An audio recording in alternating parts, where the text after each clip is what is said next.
should consider Ricmotech. They are an authorized Thrustmaster dealer.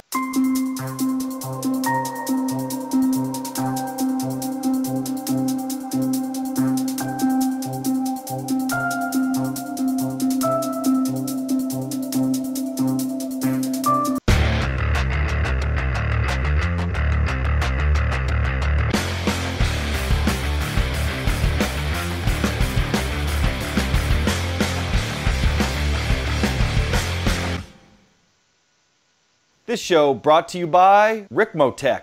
Are you considering a Thrustmaster product? If so, you should consider Ricmotech. They are an authorized Thrustmaster dealer. They take support to the next level and offer optional firmware updates, product testing, and support, all free of charge, and will ship worldwide. Check them out at ricmotech.com.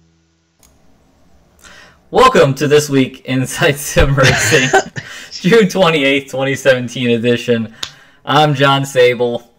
That's Billy Strange laughing because technical issues. That and Tom's milkshake, so. Oh man, yeah, I know. Reading chat there. You're killing me, Tom. Yes. So, hi everyone. Hopefully everything is working properly. It's one of those weeks where we got a new update to both XSplit and the Skype. So, yeah. Trash bin fire. Right? Oh, and then on top of it, I've been, like, really sick since E3. Billy, I know you were sick last week. Are you better this week? I'm about 95%. My whole family went through that whole norovirus thing. And my wife usually doesn't get sick, so she was kind of like poking the bear. And then she ended up getting it on Friday. So, neener. Man, I just, I got back on E3 on a Thursday. And then that Sunday, Father's Day that night, I came down with a fever. Then, all last week was this and that. And then I started feeling really bad on Friday and Saturday. I got, this weird rash that happened. You see it on my neck, kind of. Yeah. At least it's above the belt rash. Because, that's what happens when you go to L.A. Right? So, just the air will do it to you. Oh my god, yeah, so I got, I've been into, a couple doctors. My wife today was talking to, the disease doctor there at work, at the hospital. And I'm like, great, this is awesome. So, yeah, and I thought I was feeling a little better yesterday, because now I've been on all the drugs. All the drugs, and I got a shot yesterday. It's been that good. Neat. So, it appears you have an echo. I think it's you. Do I have an echo? I can't hear an echo, but they say they can hear an echo. Okay. Well, let me see what I can do here. Let's see. In the meantime, you guys can just make fun of whatever we'll talk about. Yes, my wife poking the bear. Yeah. She never gets sick. Whenever the rest of us, my daughter brought it home from wherever she got it from on Saturday. And then I spent Saturday night and then Father's Day taking care of her. And then I started to feel kind of funky Sunday night. And then Monday I was like, oh, my telltale is my back gets all seized up and I can't get it to relax. That was awesome. That does I have not had the stomach flu this bad in I don't know how long. No echo, but a phasing of the voice. Ooh, that's even better. That does sound fun. Man, I like that. Yeah, it's funny. So that's you or me? John sounds like Darth Vader. It's a good chance it's me. Oh, that's not it. How's that? Is that better?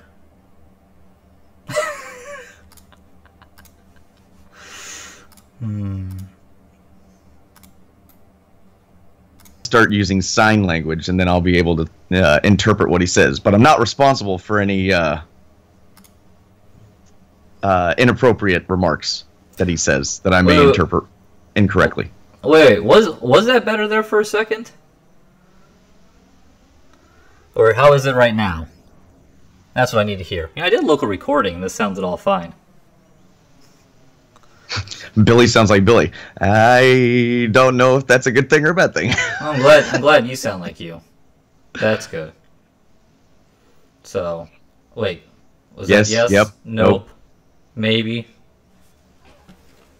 Welcome to Inside Sim Racing for all your technical malfunctions. That's right. I just turned my gain down a little bit, so is that any better? Better? No, not better. Same, but I can't understand. God, we Kanye West auto-tune.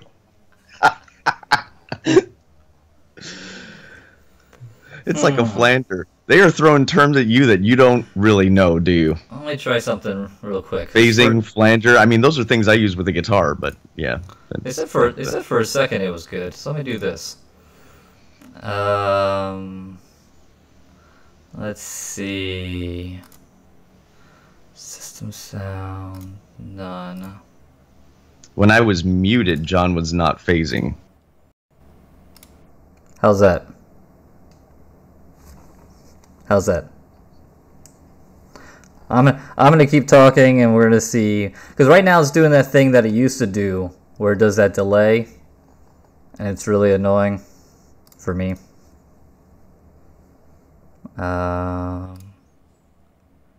Is this any better? Audio.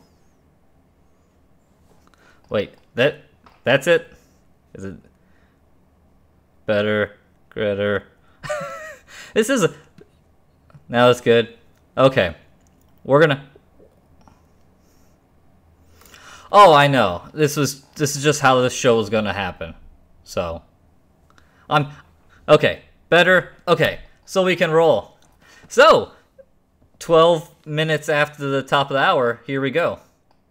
Which isn't good also because I have a hard out at an hour. So we're going to go ahead and race the news, talks about some happenings, and then I want to rant about the F1 race.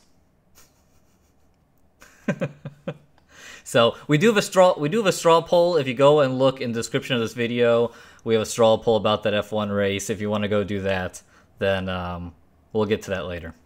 But okay, shall we? You're muted now? Jesus Christ.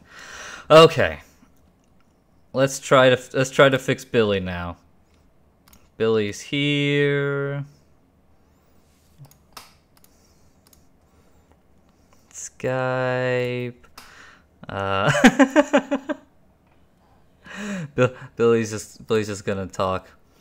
Output, tool settings, audio, system sound.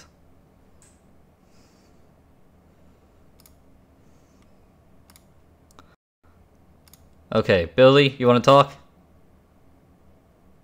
Nope, doesn't sound like you're there. Nope, still not coming up. Let's... So, rFactor 2. We're gonna go here. Let's try webcam. Okay, Billy, are you there? Well, nope, still don't hear you. Settings. You just running through the show.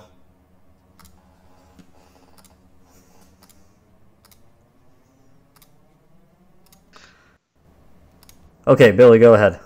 Am I here? Am I there? Okay, you're here now. I might sound like a robot again. Sweet. That's what I think is going to happen.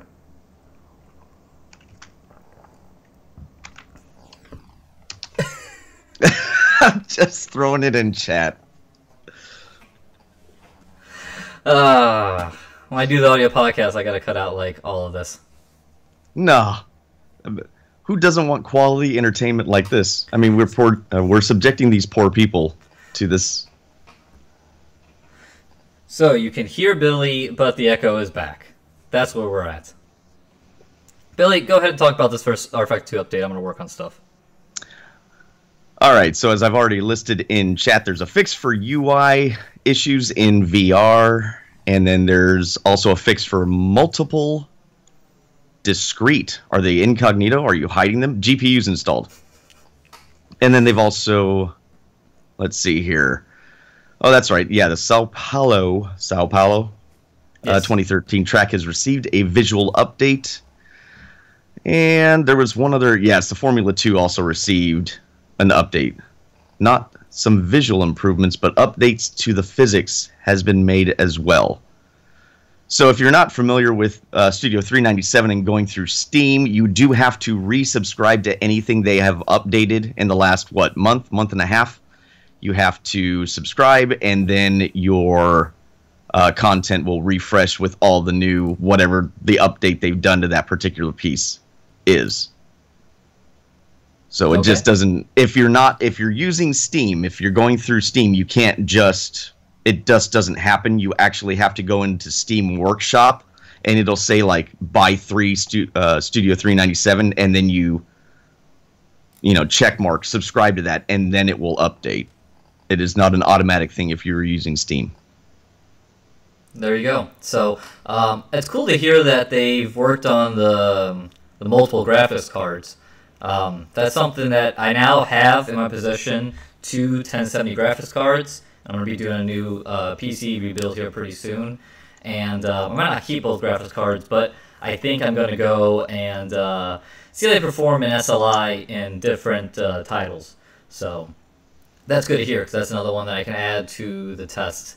There's a few of them I want to test out. I want to see what iRacing does, because that was always a thing for a long time that didn't have it, but now they once it went to DX11, they have that, and you can choose if you're running multiple graphics cards. So, yep, that's what I'm going to be going and checking out here soon, and I will add rFactor 2 to the list. Nice. And by soon, I mean like sometime maybe in the next few months. I lost chat there for a minute. Yeah. Oh, it says unable to connect still. Interesting. Anyway. Well, also, I heard that the Radical may be released on Friday.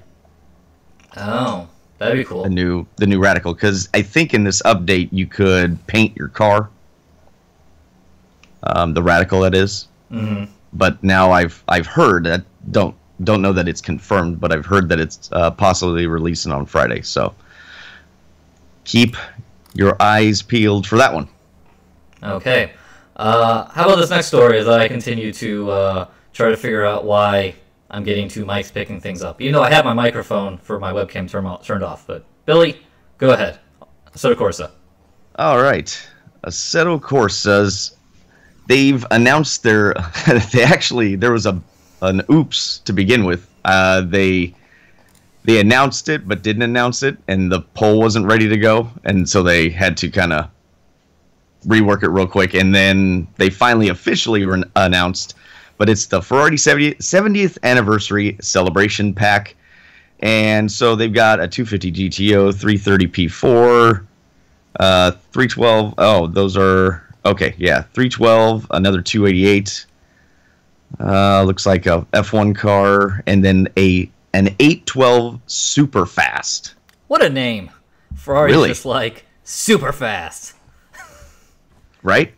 And then on top of that, the fan choice has a boatload of options, and you get to pick one. And then they will put whichever one is obviously wins the popularity vote.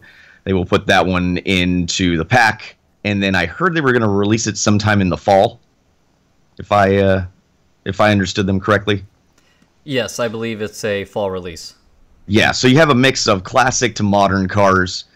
Actually, most of these cars are really neat. So yeah, you got a 430, a 458, a 360, Testarossa, 250, the 312P, which I really like. Also, there's 512M, an F355, an F50, 575, an Enzo.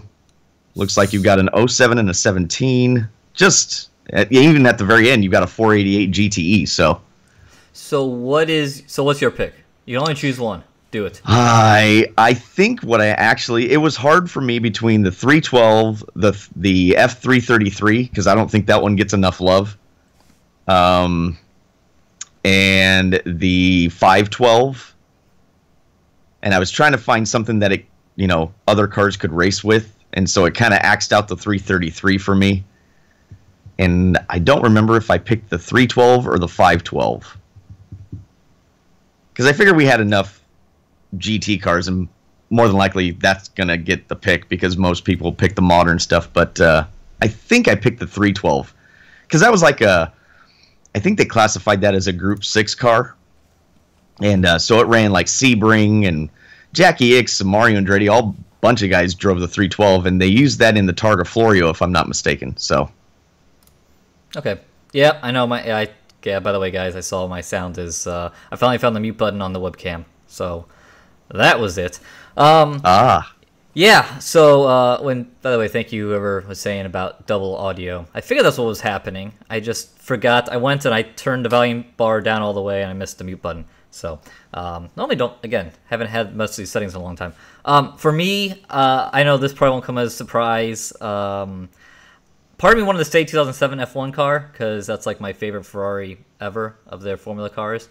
But I want to see a 2017 car, because there just isn't that many... I mean, outside of the Codemasters F1 series, that would be the only officially licensed 2017 car out there. So, yeah, I think I like to see that. And I like to see if it be improved on the 2015 car, which... I don't know. We've kind of talked about this in the past. Both of us have kind of been like, just something doesn't quite feel right with that car. Right. So, yep. But that'd be my choice. You have until July 9th to vote, so you got to go quickly. Yeah, it'll be interesting to see where that comes out to. So many options there. That scary thing is like, wait, you guys are able to say you could like essentially license all those cars? Yeah, that's the thing is I looked at the list of cars. I'm like, you have access to all those? Can I has all, please? I mean, I don't know how many Ferraris have made over the years, but it hasn't been a whole lot of cars, and they're looking between what they currently have and these lists. It's like they've kind of almost covered everything. Yep. Okay, so moving on to another topic. Let's go ahead and talk F1 2017. I hope this video is loading properly. It was announced this sometime in the last week. Another Williams Classic car is coming. We already knew that the 92... Let me make sure I get this right, because I messed this up in the video from E3. So the 92 Williams FW14B on screen there. We already knew that was coming, and now we know the 96 FW18 is coming. Both two very cool cars. And, yeah, there's definitely a lot of hype over the classic cars. If you guys didn't see the E3 video I did from F1 2017, I was able to go and learn a little more how this is going to work. And, like, the gist of it is you're going to kind of, like, earn these classic cars as you go through career mode. You drive for a wealthy individual who's your team owner, as you know, a lot of times it goes into Formula 1, or it can go. And he has classic cars, and there's different events to drive in, almost like Goodwood Festival Speed a la, except you're on F1 tracks, and there's different challenges with those classic cars. So, yeah. Oh, and one thing I forgot to mention in that video is like these, like the old, like the 92 Williams, or maybe earlier. I don't know when paddle shifter showed up to F1. Why is my screen? Okay, anyway. Oh, and Billy's frozen up. That's great. So we'll call Billy back. But anyway, what I was... Huh? I'm here. I just... You went away completely. Oh, well, that's fun. Anyway, well, we'll see if Billy gets spinning back here, because obviously everything's working out technically correct this week. If you run the older cars, you can run them with an H pattern shifter. So, ooh, that's pretty neat. I like seeing that. Nice.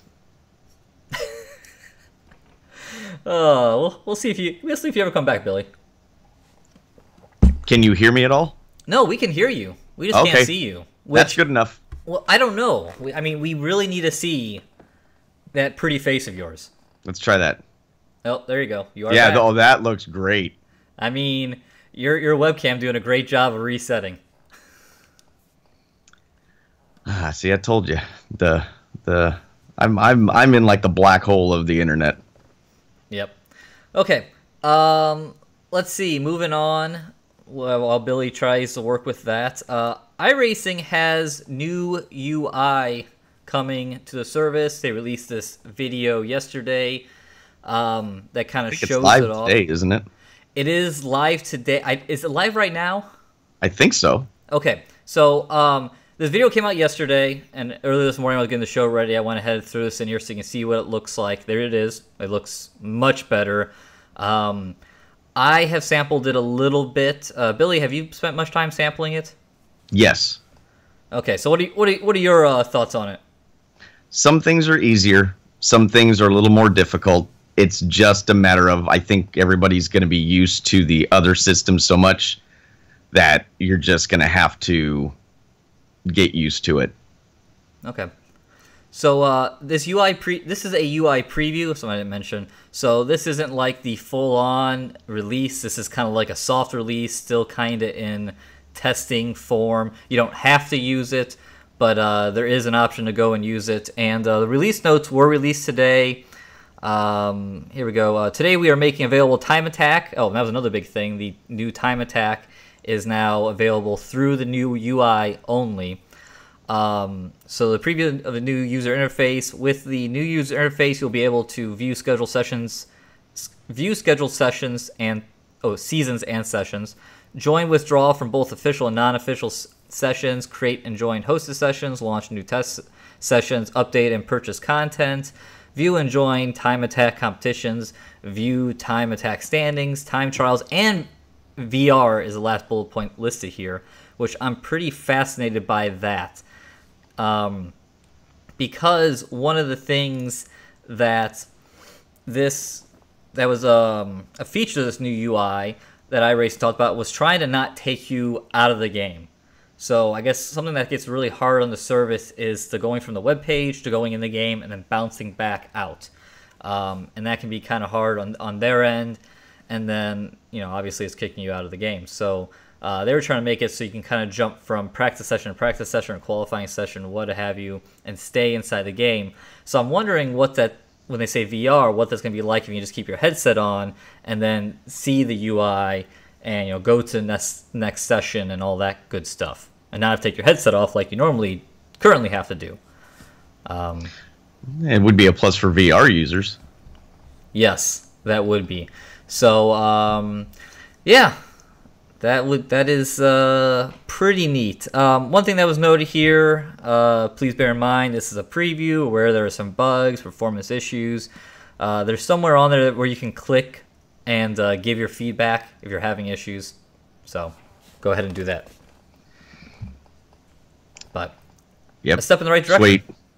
Yeah. Because the current UI just doesn't really work for the amount of content that's now in iRacing.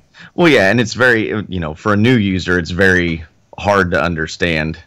So I think if you're a new user or person just signing on to the service, are you? It's struggling for some reason. Yes, I can see that. And my chat won't work like through YouTube. The chat won't work either, so I can't see that. But anyway. What were we talking about? Oh, new users I think will find it easier to navigate the new UI versus the old UI. And like I said, we're used to the old UI. It's going to take you a second to figure out where everything's at. Yep. So yeah, that is cool to see that finally out in the wild, because they've been talking about that forever. Man, I don't know why I'm freezing up so bad, but who cares? This isn't a visual show. That's right. We can just turn off the webcams now. That's right. Audio podcast only online. Off we go. Let's see. Next up, Project Cars 2. Billy, you still able to see notes to talk about this? Okay.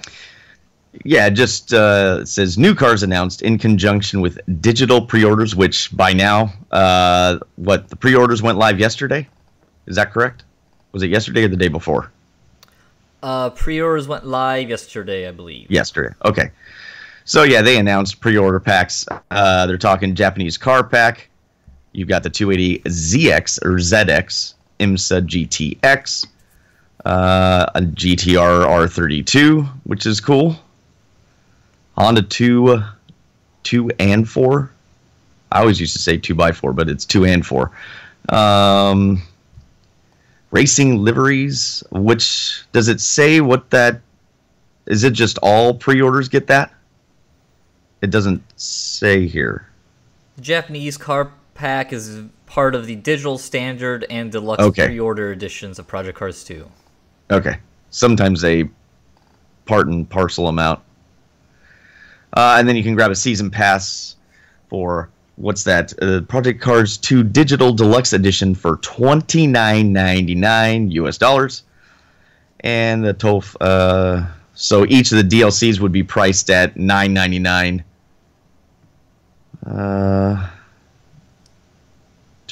What else do we got here? Motorsport car pack. Panos Esperante GTR1. I like that car. That is kind cool of the kind of an odd looking car. Yeah, I always thought it was a cool car. Audi V8 DTM 91. Sweet. I got an Opel Astra. Why not? Astra. Ass. And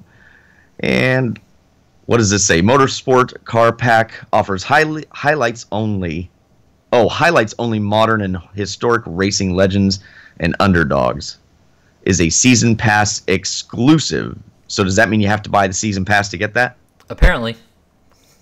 So yeah, Project Cars 2 seems up to you can't see my face. You can't see my face because I'm sure it's doing like, half a frame a second, but I'm shaking my head. Yeah, Project Cars 2 is kind of like Project Cars 1 going, where it's doing a lot of DLC, and you can get this or that, and here's the box editions, and you got limited edition, collector's edition, which you get a model, awesome. Yeah. And then Ultra edition, which I mean this looks cool. I don't know what the prices are on these. I was gonna say, I want to say that was like in the $300 range or something. That probably sounds about right, considering it looks like you're getting a decent sized scale model, a Bookham McLaren cap, all this. Is that an stuff. 18th scale? It looks like, I think it might be, which that'd already be a pretty cool model to have. But yeah, there's a whole lot. I don't know, a whole lot of stuff going on there. So, well, yeah, they did that, and then what? A month or two later, or whatever it was in the first one, then they just released the other car packs that were originally exclusive to the pre-orders. Yes. I gotta stop moving my head for how much this thing's freezing. But yeah, no, I think that's how it worked. So yeah, it's kind of, I don't know. It's interesting. I mean, whatever floats your boat, whatever you wanna get. I saw some people saying that they were, they don't pre-order games, and I've said in the past, like, I don't really understand why you would pre-order. Just wait until you can see reviews and then buy. But anyway, it's out there. Plenty of different options if you want more than just the base game. Yeah, a pre-order, it really only does any good if they let you preload the game and you're going to buy it and not going to want to return it. But now with Steam, you can, within the first 2 hours, you can return it. That is true. I've stayed away from pre-ordering the last handful of years. I'm over it.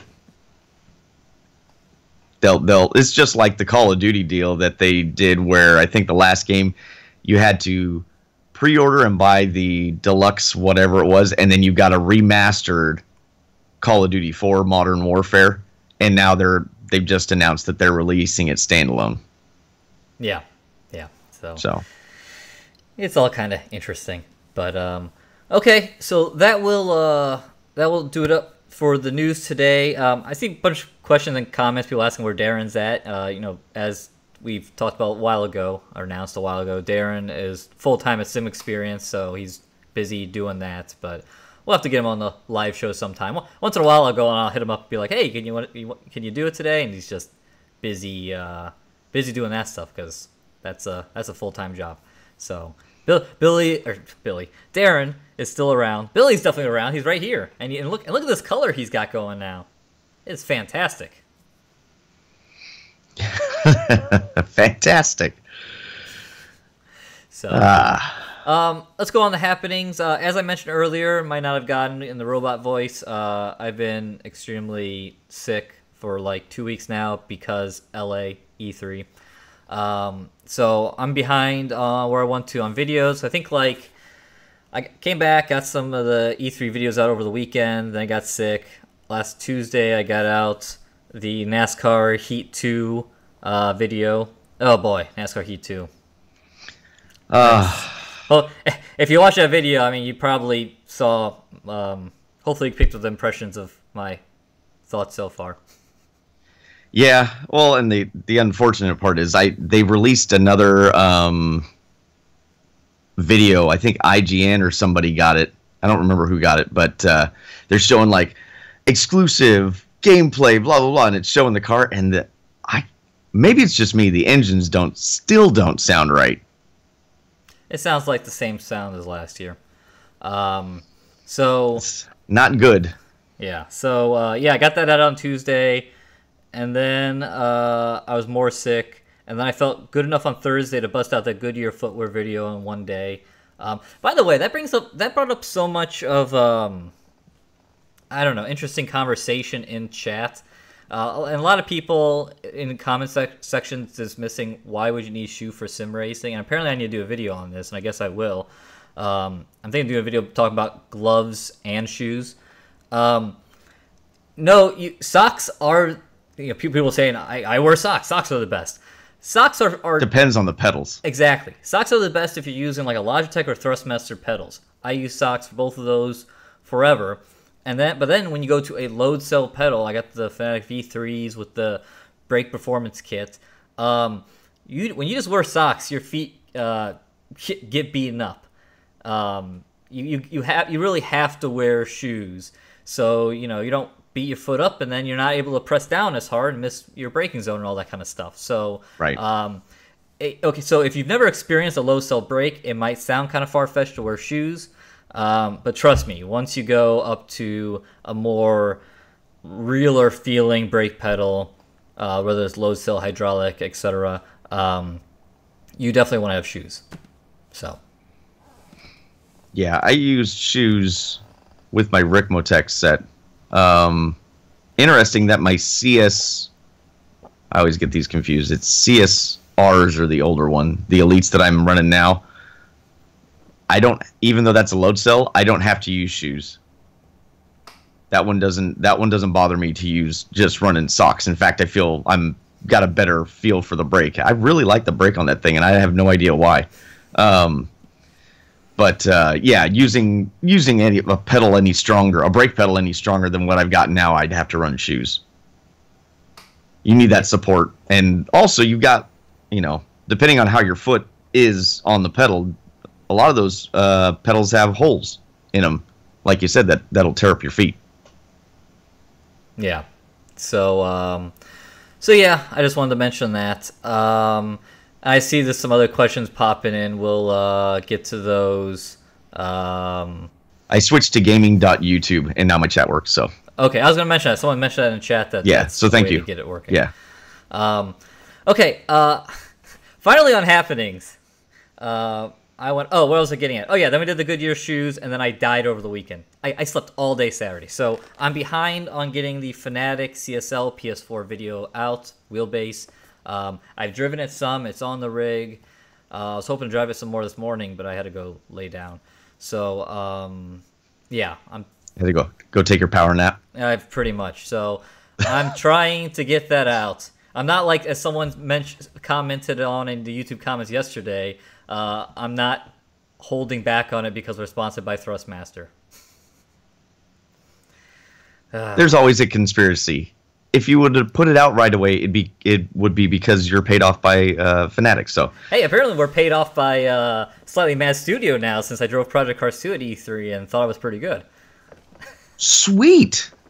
I know. Where's my cut? I didn't even get to try it yet. Yeah, about that. Oh yeah. We'll have a conversation about that later. Yeah. So no, I guess it's just how this stuff goes. But no, I spoke to Thrustmaster at E3, this was the first time I spoke to them since E3 2016. So that just shows how much communication we have on a daily. But yes, I'm getting the messages to my phone saying talk bad about others. Okay, so happenings. I want to talk about the F1 race from this past weekend. This isn't sim racing, but this like drove me nuts. So I went and I put up a straw poll.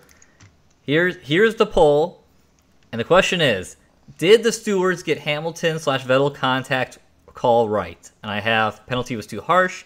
The penalty was a 10-second stop and go. Have a penalty was perfect. The time penalty should have been longer. Vettel should have been parked right there in the race. And lastly, Vettel should be suspended for the next race. So myself, I'm between the penalty was too harsh, because I would have only given 5 seconds, or the penalty was perfect. I'm just going to say the penalty was perfect and vote and see where we're at. And right now, that seems to be tied with Vettel should have been parked, and then, and Vettel should be suspended for the next race. So, what was I forgot. What was the penalty he incurred again? I missed it. Sorry. Okay, so, because Billy's zoning out. But his penalty was a 10-second stop and go. So, let me remind you what happened. Safety car was coming in. Hamilton was backing up the field and doing what the leaders always do, which is slow up, whatever, being a pain in the ass. He didn't hit the brakes. They found out later when they looked at the data. Vettel's right behind him. Vettel, accidentally runs into him, not paying attention, maybe looking at his wheel, whatever. And then he gets pissed, come up alongside, and they hit each other. Wheel to wheel, going about, 25, 30 miles per hour. So, my take is,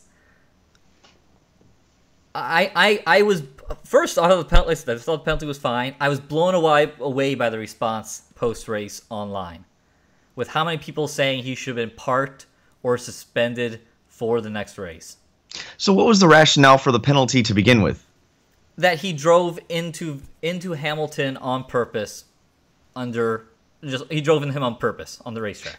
But why? That doesn't make any sense, because he damaged his car. So I don't. That theory doesn't fly for me.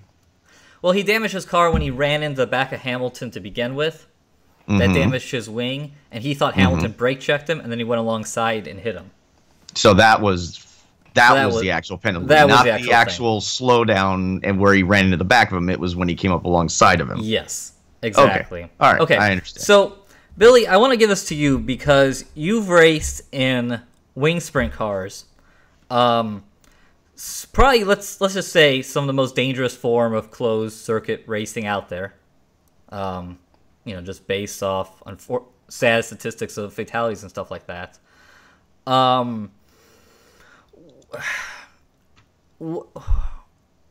This isn't chess. This is racing. Right. So what's your take on this, and how do you think? What's your take on it? Do you think it's something that you should be penalized for, or penalized more, whatever? So when he came up alongside of him, I'm assuming it damaged Hamilton's car. I didn't watch it, so all I got was secondary. My knowledge is tertiary on this. So when he pulled up alongside of him, did Hamilton have to go in and stop? No. Okay, so then what's the problem? Don't be a bunch of fucking pussies. Yes.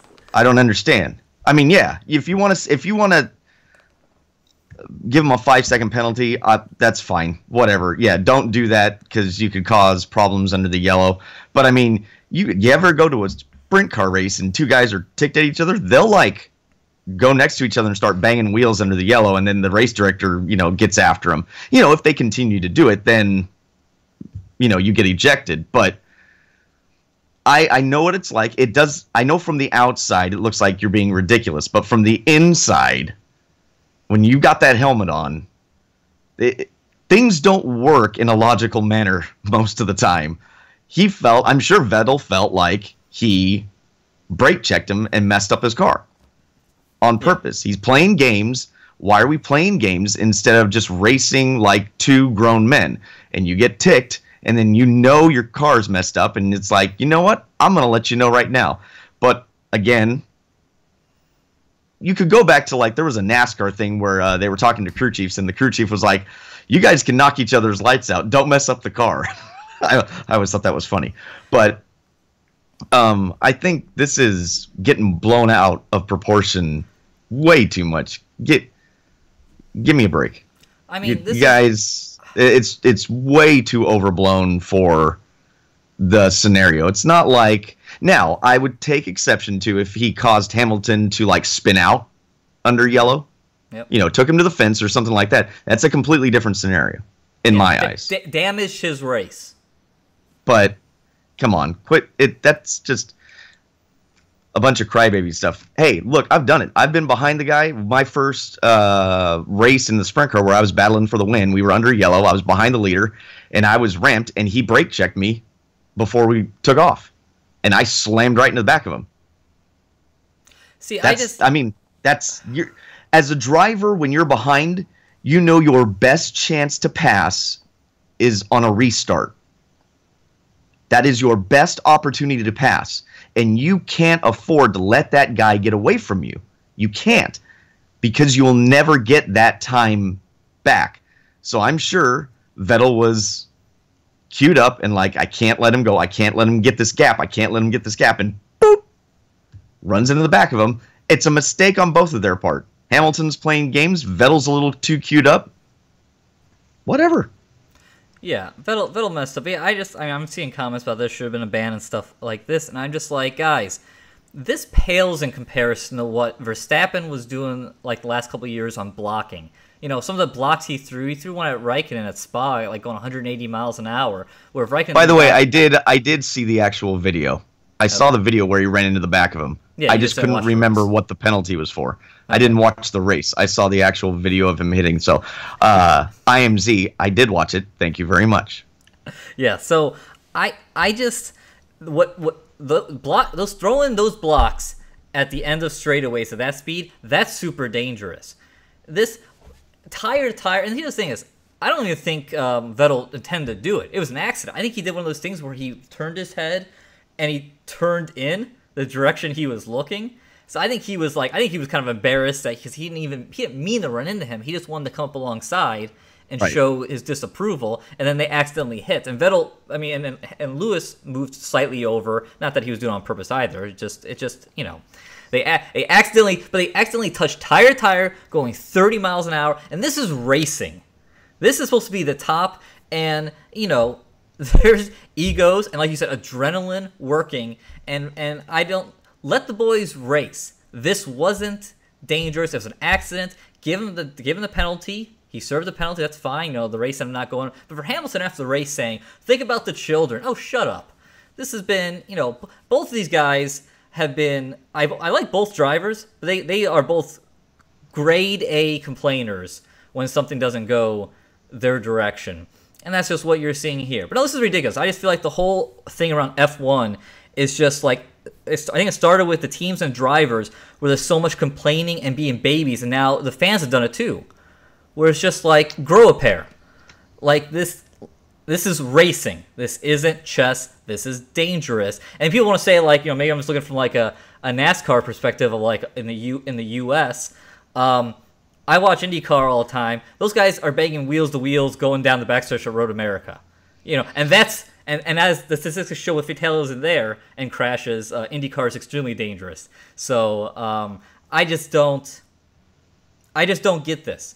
And you make mistakes, right? He probably more than likely was just trying to show displeasure, and like you said, he probably swerved a little too much. There could have been a bump in the road. It's a street circuit, right? It's not a nice groomed racetrack.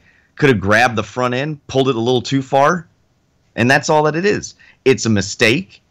I think, yeah, if you want to give him the 5-second penalty for it being an unsafe situation, assess it at the end of the race. I don't really, I mean, it wouldn't bother me if there was no penalty. He already got the penalty, right? He messed up his car. So, in my eyes, it's a moot point. I've always said contact is contact, but if you take somebody else out, or if you cause the other person to wreck, that's when a penalty needs to be enforced. I don't care what form of racing you're running. Yeah. You're going to have contact. When you're running that hard and that close, and I know they were under yellow, but you're all amped up trying to get ready for the green, it's going to happen. Yeah. And someone's saying, it's president. It's dangerous. You shouldn't be, necessarily dangerous. I don't see anything dangerous hitting wheels to wheel going 30 miles an hour under caution.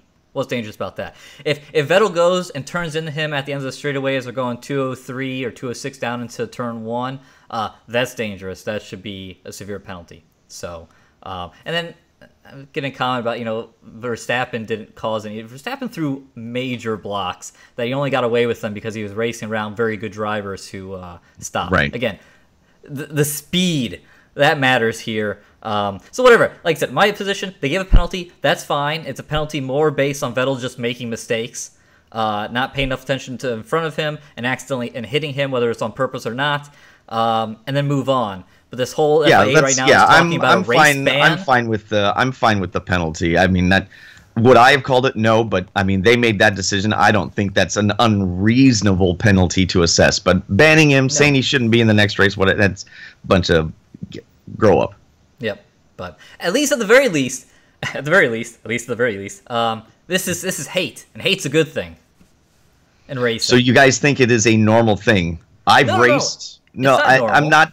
Well, again, what is the context of normal though? Because when you are racing that hard, you are going to have contact. Yes, that is going to happen. Yes, I've raced. I've done handful of different types of motorsport racing. You're going to have contact when you're driving that hard and you're all amped up, you're getting ready for the green. It's going to happen. And he's ticked. Again, it was probably a mistake on his part from what I can see. The wheel, he probably was not prepared for the car to actually go right that quick. So I don't think he was. Is that a normal thing? No. But in this situation, I can understand it. And it's not like it's never happened before. I think part of this is part of the issue. There's definitely some fandom happening here. A lot of comments that I felt like about banning him were from like UK fans, Hamilton fans. Someone's, Adam Cranes here said if it was Kvyat, Sainz, Stroll, people would be hotter about a stiffer penalty. I wouldn't be, because again, it's just and that's also part of the issue with F1 is they run so spread out. Like I was thinking about Gutierrez, who's now over here in IndyCar, and he ran at Road America and he ran towards the back, which he's just getting going. But I don't know how great of a driver he is, and as I tell people, the IndyCar. Sorry, real quick. Yeah. Just to answer Tom. Yes, Tom. That was Senna trying to win the world championship at the last race. Was that Suzuka where he took Prost out? Yeah, that was way more dangerous. Yeah, that was way worse. I would have signed Senna a penalty for that one versus something like this. Yeah, that could have been that should have almost been a championship point penalty to not let him win. I mean, that's way worse. That kind of blows my mind too. It's like now Senna's lauded for these on track racing. He had some incidents like this one where he just drove through he just drove through people. Which is many times worse than this.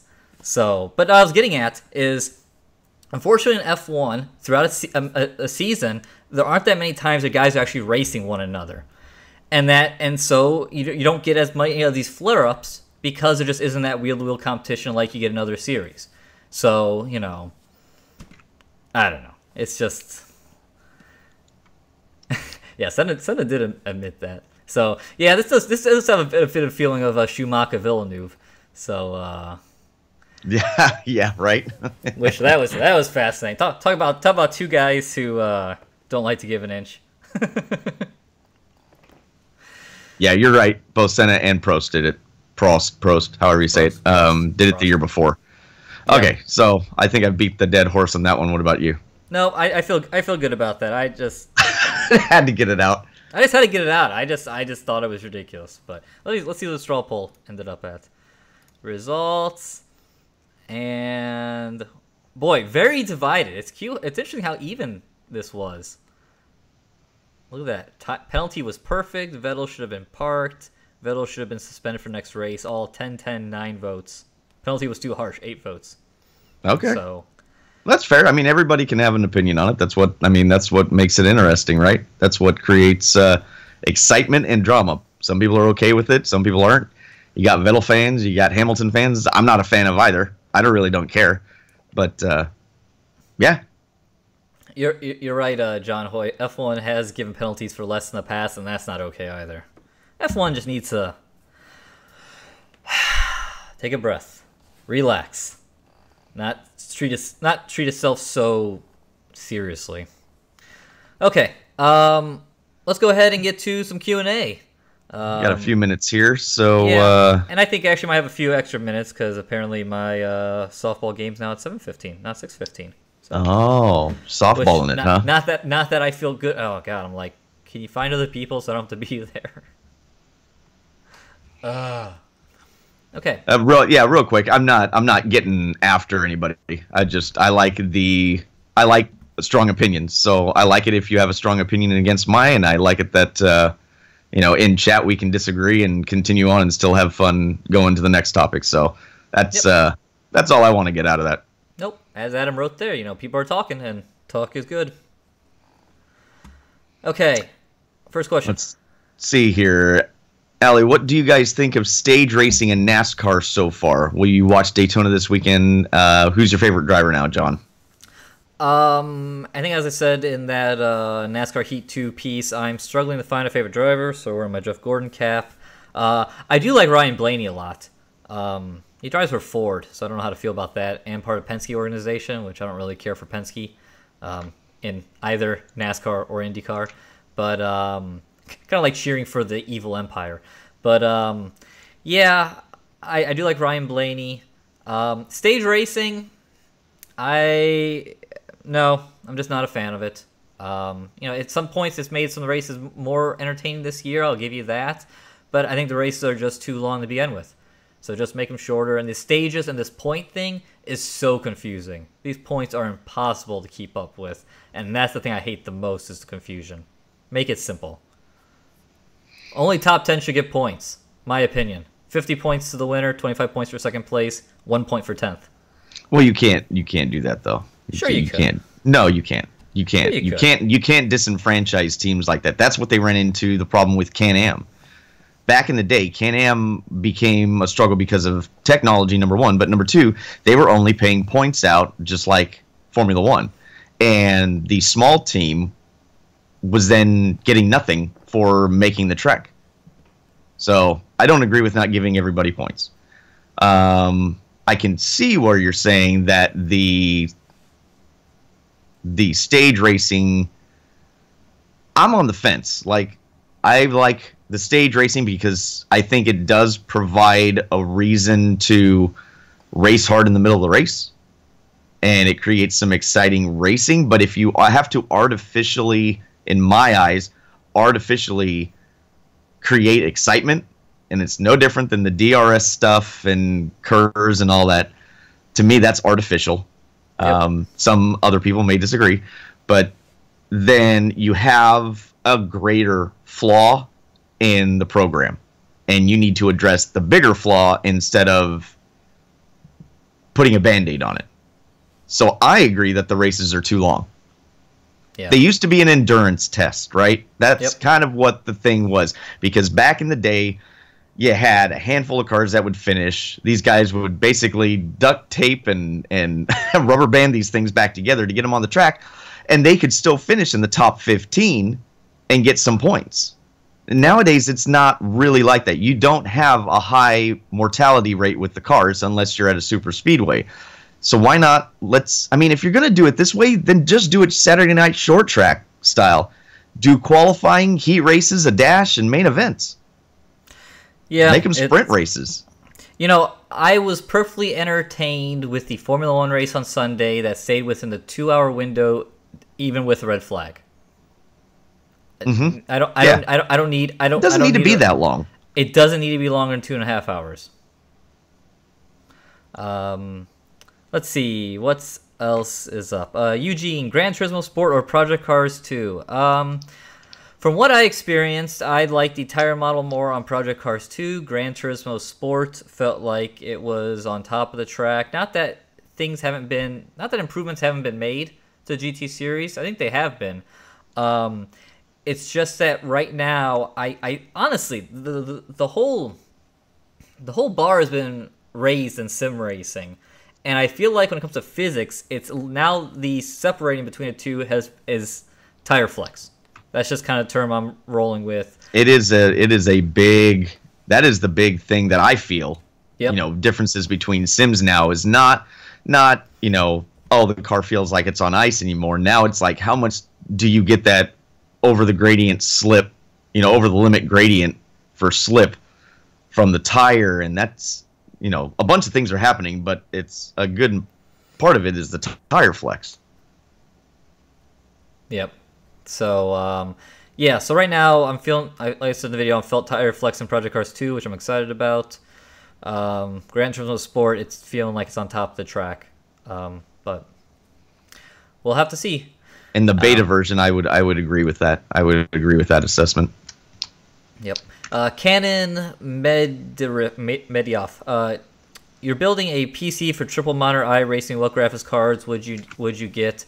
I'm running a 1070 on the BAT, and those are ultra wide triples, 2560 by 1080, and it runs it pretty well. I would love a 1080 Ti. I've been told to jump from a 1070 to a 1080, like on something like an iRacing isn't really much of a jump. So I would say 1070 over 1080, even though the 1080 prices have come down a little bit. But 1070 will get the job done, for a short answer. Hell, I'm grabbing questions. So I used to run it on a 970. I had to turn things down a lot. So, you know, 1060 might be able to get away with, but 1070 might be better. Let's see. I'll take this next one. Talk about the shoes. Ron Smith, what is the website for Goodyear Sim shoes? I only see bad websites for it when I try looking for it. I have a link on, if you go to isrtv.com and check out the review section and click on the video at the bottom, I have a link. It's GoodyearFootwearUSA.com. I apologize for some of you guys overseas been trying to get them. It seems like it's kind of hit and miss on the local websites on what, you know, if they have them or if they don't. So I've been working through the USA contact and their sites. So yeah, I know at least the USA, you're good. Outside of that, I'm not entirely sure. Tom Jones, what position do you play in softball? I play left center. Out there shagging fly balls. Usually, that's the plan. Let's see. Slow Blow, Project Cars 2 VR. Were the visuals significantly clearer / crisper at E3 over P-Cars 1 VR? What was interesting is the setup over at the official Project Cars stage with the CXC simulator, which was a pretty sweet simulator. Going out, I went there the following day before I flew out and checked that out, and that was pretty sweet. The VR was sharper there than it was at the Thrustmaster booth running Project Cars 2 as well, and I think maybe they had like super sampling turned up, and had it on a pretty beastly computer. I know CXCs, they run 1080s, because I asked while I was there, so it was. But yeah, it looks really sharp there. Over at Thrustmaster, it looked kind of what VR is, which is, you know, a little bit blurry, and it's hard to see things far away, and that really sucks when you're driving a track you've never driven before, and you have to drive on camera and not look like an idiot. E3, there were 3 tracks the entire time that I knew. 3 tracks. A bunch of fantasy tracks, and then tracks I just like, and a couple I just haven't really driven. And it's really hard.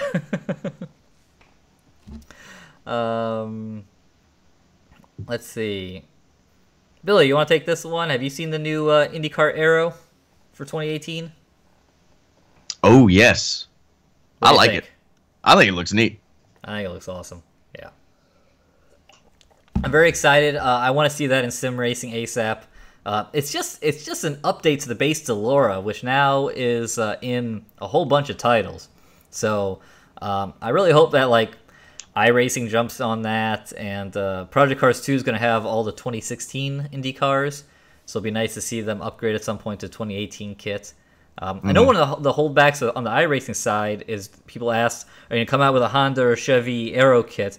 And they always kind of held back because they were kind of in a state of flux. It was the year 2 kit changed from year 1, and then after that it was all like, are we keeping these? Are we getting rid of these? And now, eventually the answer was we're getting rid of them. So hopefully now that they've locked in on an Aero kit that's probably going to be around for a handful of years, I hope iRacing updates their car. That would be good. What's your favorite wheel under $200, John? Thrustmaster T150 or TMX. I like TMX more because it's black versus the blue and black. Okay. Slim Pickens, any word on Dirt 4 and PSVR? Nope. Not that I've heard. Have you been doing much driving at Dirt 4, Billy? Yeah. How's that treating you?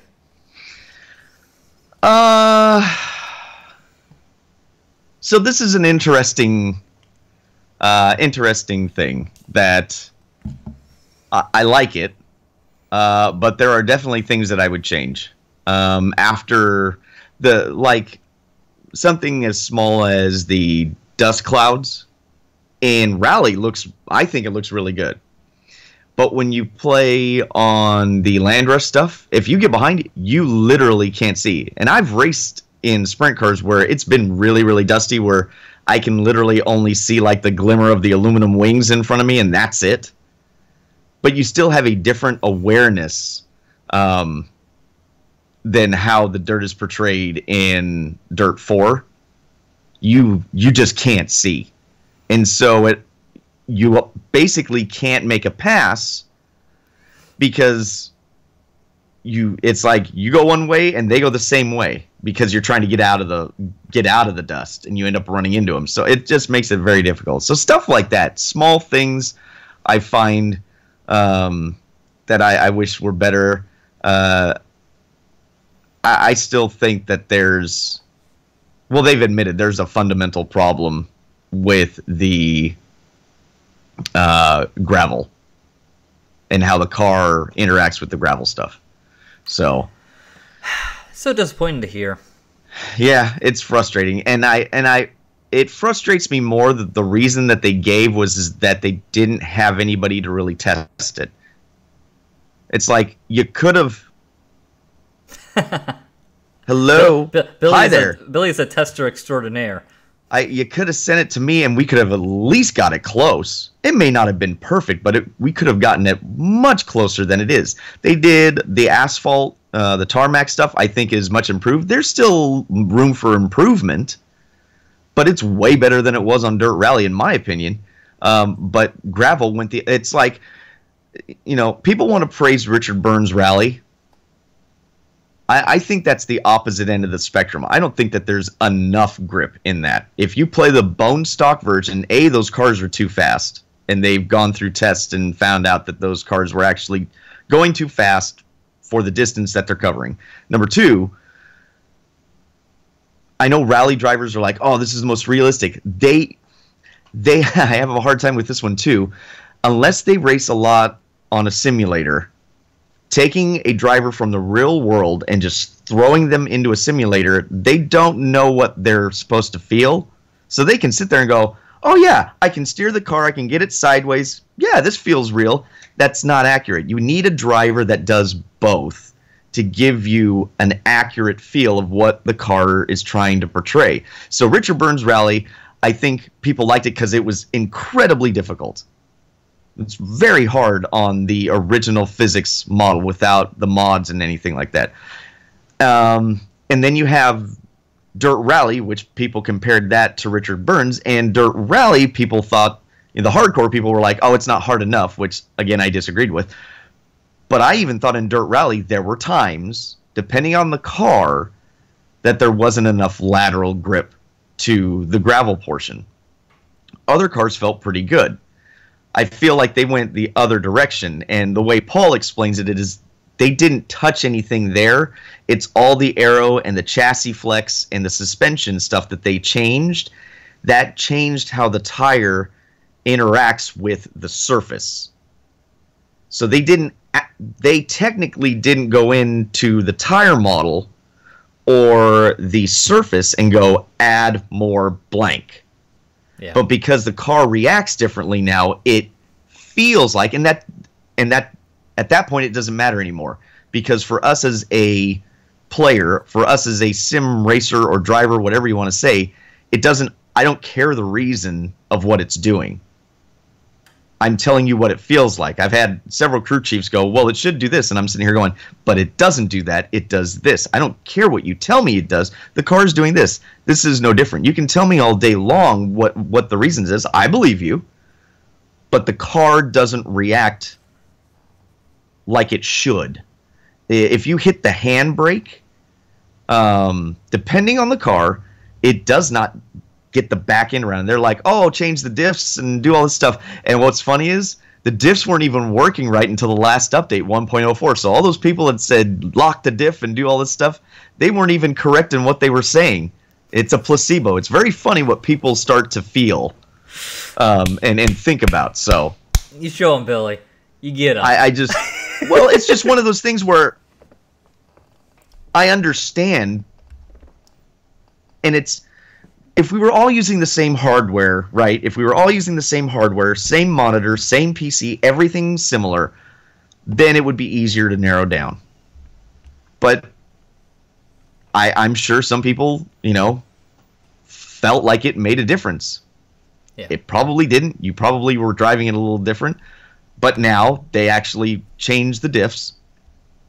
And again, I shouldn't have to do that. Yes, we are talking about Dirt 4. Yes, Dirt 4. Yeah, I shouldn't have to do that. Yes. I shouldn't have to make a bunch of changes to the car to get the car just to perform like it should. And I don't know. I don't know if he gave the impression that there was really nothing that they could do. And I know people don't want to hear that.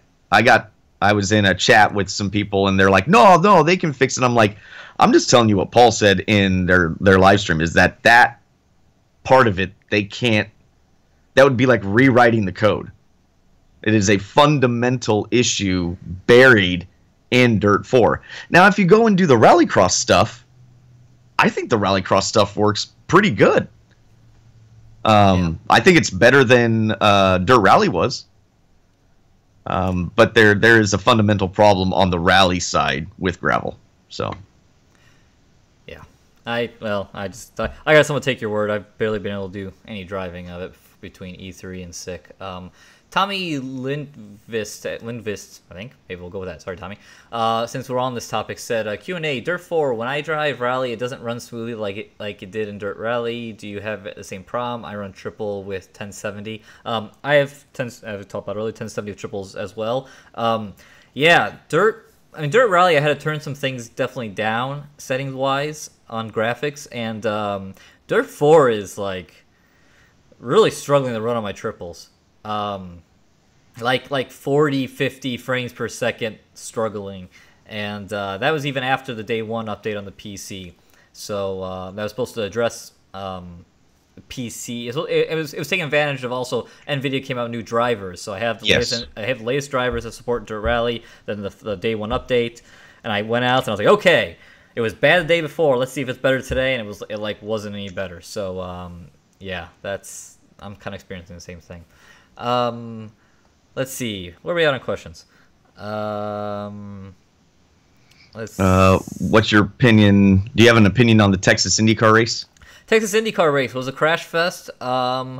Texas, it was a little more pack racing than I care for. I don't like those guys running quite that close. I like to be able to see it a little more spread out. I don't want it spread out as it was in 2013 when I attended the race, when I lived in Wichita and I drove down to Dallas to watch it in person. After the awesome 2012 race, the 2013 race ended with 3 cars on lead lap and was a snoozer because they messed up the aero. So, yeah, it was closer than I care for, and also apparently the winner went home with a purse of like $40,000, I believe, which is pathetic when they crashed $2.5 million worth of cars. So they need to work on that. Rob Van, we got that one. Here we go. T-Bone. Speaking of dirty racing, and after witnessing John's E3 Forza 7 Formula truck racing like a bull in a china shop, Who tends to race dirtier when given the opportunity? John or Billy? Okay, one thing I want to mention about that video, I think I realized what happened. I think I saw some comments on it too. I think even though I turned up difficulty settings up, I didn't have Drivatar turned up. I think that was still at the very lowest setting, the Drivatars, or whatever they're called, the AI. Yeah. So they were just completely in the way and just like impossible to drive around. And also, I partly blame the guy who was there. The guy who was there worked for Turn 10, but he's like a code guy. Like, he doesn't work specifically on the game. He writes the tools that they use for the game. And he was just there kind of like, oh yeah, jump on in. And I'm kind of like, no, you're supposed to be there to like set these things up. Like, you're actually like from a real racing thing? Let me turn all the settings off for you like I had over at the, Project Cars booth and, other places. So yeah, that was annoying. So yeah, that's why that was such a bumper cars going on there. In terms of dirtier racer, I don't know, Billy. I think we're probably similar. We're respectful. Yeah, I mean, yeah, I tend not to drive. I will be aggressive, but I don't hit somebody. And if I do hit somebody, and take them out or push them off the track, I'll actually pull over and wait. I learned that way when I was racing the RC cars on a national level when I was a kid. It was better. I mean, yeah, you want to win, but you're just running for pride. You're not running for money or anything. So sim racing, as far as sim racing is concerned, I just pull over if they can continue, and I let them back by and then go back to racing. That's what I do. Yep. Yeah. And again, E3 was not my best E3 because I tried to drive normal and I didn't know the racetracks and I should have drove down. Again, it's so hard jumping in there when you don't know the tracks and having to drive. So yeah, a lot of ramming into people and AI cars that don't get damaged at E3. GT Sport. Let's see. Adam Crane. Which race series is offering / will offer the most to fans as far as products? Supercars, F1, IndyCar, NASCAR, BTCC, IMSA, MotoGP, Formula E, WEC. Billy, I don't see dirt oval racing in there. What's your opinion? Will offer the most to fans as far as a product. So what do we mean? Like access to the drivers? What is the product? What are we talking about? What does the product mean? I'm going to say entertaining racing, and maybe if you attend the race, maybe it's not too expensive, maybe it's a good experience. I don't know. So I've been to a bunch of different stuff, but I've never been to like a WEC or Formula One race. But I don't think I've ever been to an IndyCar race. Yeah, I did. Sonoma. So I tell you what, the one that impressed me was the AMA Superbikes. When we went, you could get anywhere. I mean, you could go right up to those guys. Anywhere around the bikes. Everybody was super nice. And then when the Continental GT Series came to Sonoma, people were like putting me in the car. Like, here, check this out. I was like, really? Cool. And because that's what I did with the sprint car. You know, when kids would come into the pits, I'd put them in the car because that's a fan for life. You know, that you do that and they'll remember that. So being a grown man and then going this was like a handful of years ago when the MP4s were big and stuff like that. I was sitting in an R8, an MP4. That was the first year that the Bentley Continental GT came out. I sat in that. I mean, those guys were really cool about everything. So from the fan aspect, that was really neat to walk through the pits. I think as far as spectator sports, I think the BTCC is pretty entertaining. If you get a good sprint car race, I know hillbillies and the dirt and all this kind of stuff, but I'm telling you, you get a good sprint car race, there is nothing more exciting and frightening than watching 900 plus horsepower car, 1,375 pound cars fly around a half mile or quarter mile, dicing and sliding sideways, and you can't believe the speed that they're carrying. It's the sound that they make is unreal too. Yeah, I've seen some great highlights recently of dirt races that Larson was in. let's see. I love supercars in terms of watching on TV. Obviously, I haven't been to Australia.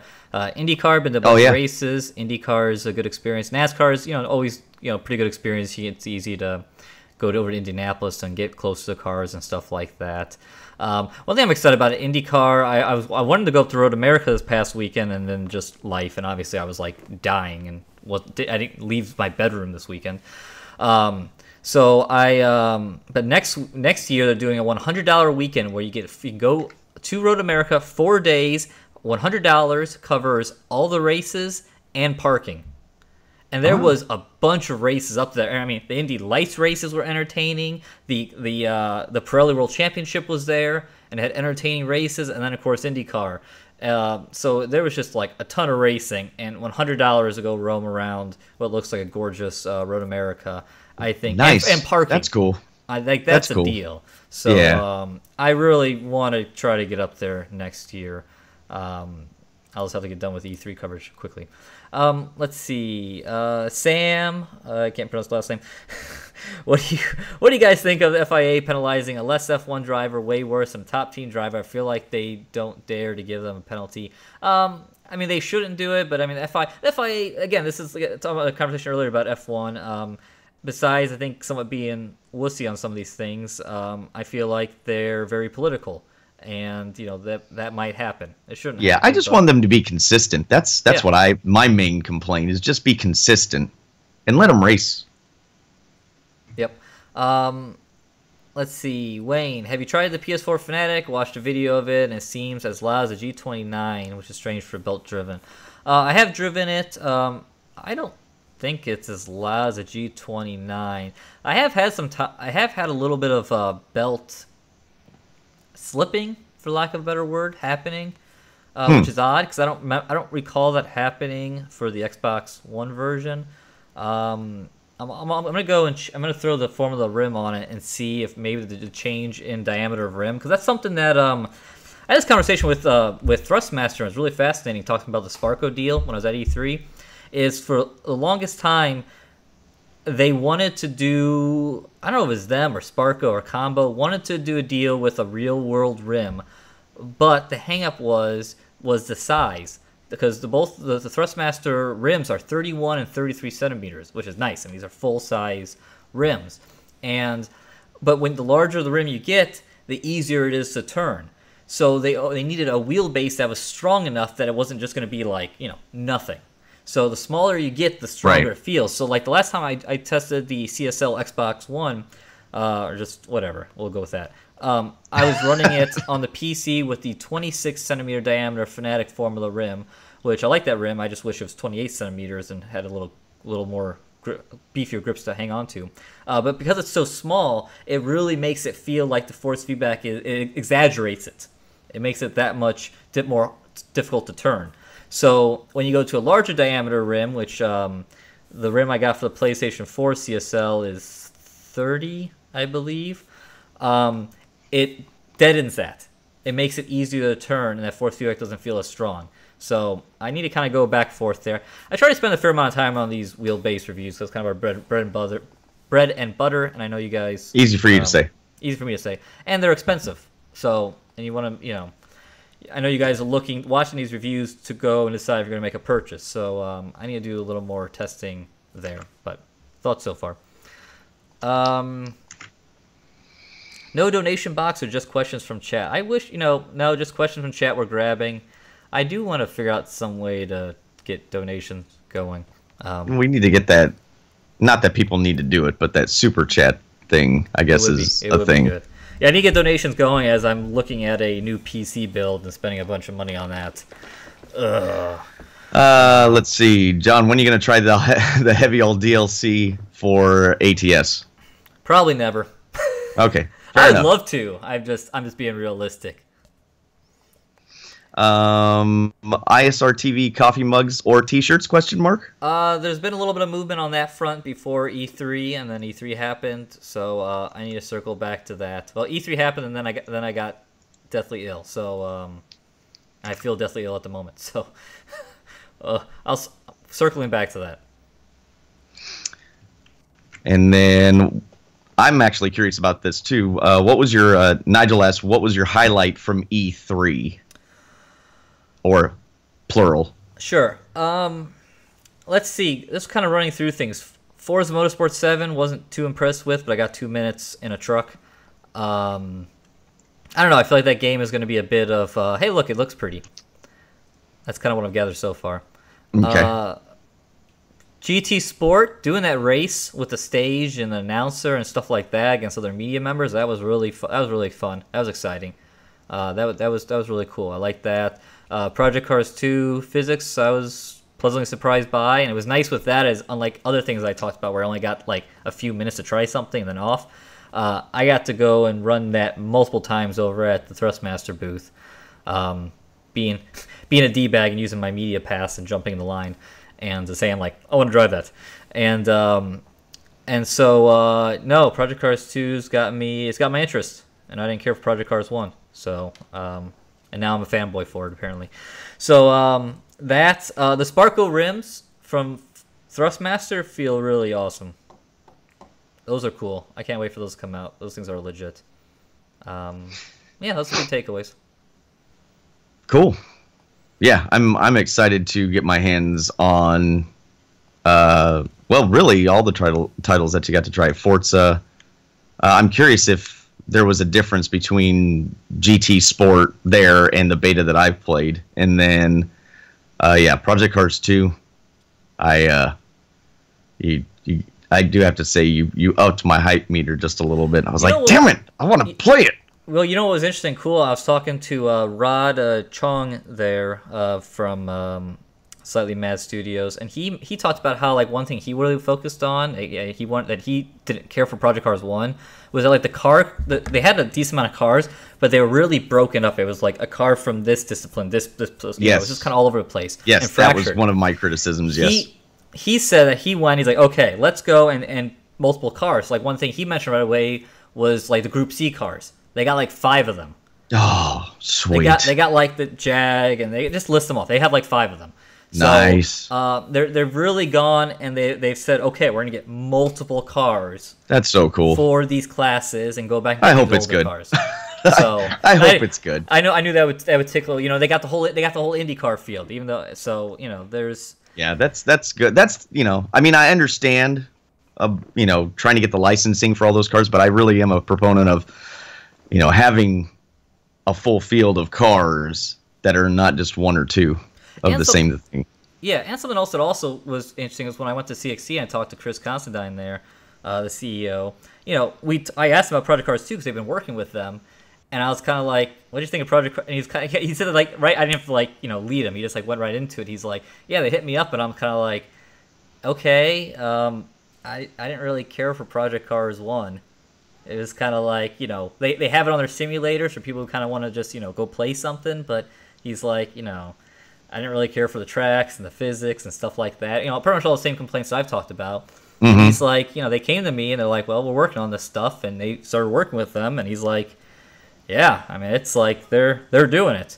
So, yeah. Fingers crossed. I mean, there's a hype train. So, I mean, the thing he mentioned, he's like, I said, like, they're trying to do everything. He's like, yeah, they are trying to do a lot. And he's just like, I mean, we'll see. They're trying to do a lot.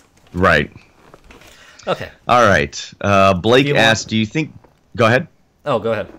Oh, Blake asked, do you think GT Sport is an actual competitor to the new Forza? I think so. It's Xbox or PlayStation, and GT Sport has a strong... GT Series has a strong following. I think there's potential there. Okay. I'll answer this. How do you feel about the racing license unless you know, racing license you were supposed to be able to acquire in GT Sport? And then any news on countries included. They keep adding countries, so I don't know what they're up to now. But did they talk about the racing license stuff at all, John? Not really. Okay. I'm not sure where they're going with that part still. And I know that they're tweaking it. I don't know if they fully know where they're going, honestly. That's really what I gather from like the interviews that they did. I mean, I watched the GameSpot interview and a couple other interviews that Kaz did, And if you watch, I think it's the GameSpot interview, he gives the reason for naming it GT Sport instead of GT7 is that he felt like this was the next phase of Gran Turismo. So putting a number behind it, because there was such a big shift to the multiplayer side, he felt like having the number, I mean, you could have, but he felt like it was more apropos to put sport behind it and kind of start a new series. And so then I'm like, so does that mean that the franchise is going to be split now, or GT Sport is the wave going forward? Like, I don't understand that comment. The franchise couldn't be split just based on the fact it takes them forever to get these things out. That's a whole other thing.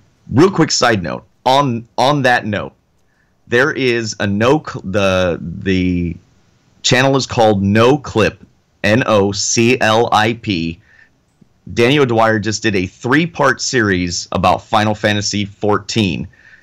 How they put this thing out. We're very smug about, we did one MMO before that was great, this one's going to be great, and how it crashed and burned because they were so smug about, we don't need to play anybody else's games, we don't need to do anything in context, we know what we're doing, and it failed miserably. And how they brought a new guy as the creative director and producer and completely turned the whole thing around, because he actually had hubris and said, no, we need to figure out what everybody else is doing and then expand upon that with our own ideas so that people can actually enjoy what we're doing. I felt, while I'm watching, it's a 3-part documentary, it's done really, really well. And watching that, I felt the same feeling that I've had about Gran Turismo, about Polyphony Digital. I'll check that out. Yes. I gotta get going here pretty quickly. Richard Mason said, any news on Fanatic Direct Drive Leela? I spoke with Thomas at E3, had a nice conversation with him. Fascinating stuff. I'll tell you about it later, Billy. Even just talking about some of the esports stuff. They've been working on it for a long time. It sounds like they're getting close. You know, it's not like I got any kind of release date or anything. Just kind of talked about how it's been a lot of work, but no new scoops, and even if I did get it, they'd probably be off the record. I wouldn't share. So, but nothing really new there to share. Let's jump to since we're wrapping up. What did you think about the iRacing 24-hour Le Mans fiasco? I didn't even hear about this until like maybe Sunday night when I was in LA. So I kind of missed all of this with E3. It's got to get fixed. You know, I don't. iRacing says they're working on it, and not that I don't believe them. I believe. And that was attributed to a memory leak, wasn't it? Yeah. So okay. I mean, it's hard. It is hard, but it's got to get fixed because these big events are one of the big selling points, and I've been a part of these things crashing and burning, and it's not fun. And I tell people, do not work weeks and months and whatever on these big races. You know, work on it that week on, you know, working on a setup, practicing, qualifying. Yeah, well, part of the other problem is that they released the 2 GTE cars and then said we're putting those in. That doesn't help. I mean, that's a rock and a hard place with them. I understand because the manufacturers wanted them to be in the race, so I understand that's just a tough thing. Right. So I don't blame them for that. Because again, I said I don't think you should spend weeks and weeks and weeks preparing for these races. Because guess what? You can get wrecked in the first damn corner. And your race is going to be a long 24 hours. So just don't put too much effort into these races. Just, you know, if things blow up, it's not the end of the world. Really. But they need to get that fixed. Yeah, it's unfortunate. You pay for a service like that, and people can say, "Oh, it's just a game." But yeah, I mean, I get it. You put time and effort in it. It sucks having it go down the drain. Yep. Casey Go ahead. Fox just starting out, can't make up my mind, really struggling with monitors or VR. Any thoughts? If you're interested in VR, just go buy a headset. If you don't like it, you can sell it on eBay. That's the answer. There you go. Michael Schumann, have you had any experience with Wreckfest? Not highly sim, but seems like good racing platform. I have not. I've messed with it a little bit. I like it, but I'm waiting to do any sort of video on it before until it comes out to the 1.0 release, because I typically don't like touching on stuff that's early access, and that thing has been in early access for years. So, yeah, it's a fun diversion so far. Sargol, Forza 7, multiple device support, direct drive support. I talked to them. Did I talk about this in the video I did from E3? Did I ask? I think you did, but I threw that in there just so you could answer it. I thought anyway. I did, but I honestly don't remember. I'm pretty sure you did. I think it was a yes. I don't remember. And direct drive Yes, support, multiple device support is yes. Yeah. From what I remember, and they've like got every freaking wheel and pedal and handbrake and whatever under the sun. They got all the wheels, direct drive. I think I talked to Darren about this. I think maybe they're trying to get a sim experience over there. To some degree, they can't support direct drive unless someone sends them a wheel. Oh, okay. So, I don't know if they're going to go out there and go buy an OSW. If you want OSW support or Leo Bodner, they probably need to send them a wheel and they'll get in the game. That's how that stuff normally works. Last one, Wishbone. Your thoughts on Richard Hammond crashing the $2 million car? It's just what he does. That's another day's work. Day in the life. That's right. Whoops. Yeah, it was like on their third run or something like that, where they were by themselves. I guess each of them were going up the hill, and he crashed after the finish, like after the scoring loop finish line. I didn't know that. Yeah, he crashed after it's going up this hill, and there's the I saw the crash. I saw the crash. I just didn't know it was after. Yeah, it's right after the scoring loop. So you know how they usually have that kind of arch thing that they go through. So he goes through that, and then whatever happened after that, he spun it and went back down the hill and went. Man, too much. And it sounded like that too because there's no engine noise, so it just went. Exactly. Okay, one last question before we leave. Classic Seaview asks, will you guys be coming over for Europe for Sim Expo? I did talk to Thomas about that. We just got on that topic. And he said I should reach out to whoever runs that to try to get over there. I might.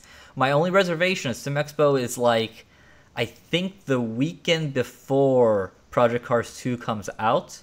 Ooh. And when new games come out, it's a little bit all hands on deck for content. So that might stop me from doing that because, that's going to be a big one to cover. So we shall see. All right. There you have it. So, everyone, thank you for coming and watching this week Inside Sim Racing Live. Thanks for hanging out. Thanks for getting through our audio issue at the beginning. I'm going to have to go and put a annotation there for people watching later to, don't worry, eventually it gets figured out. And cut that out of the podcast.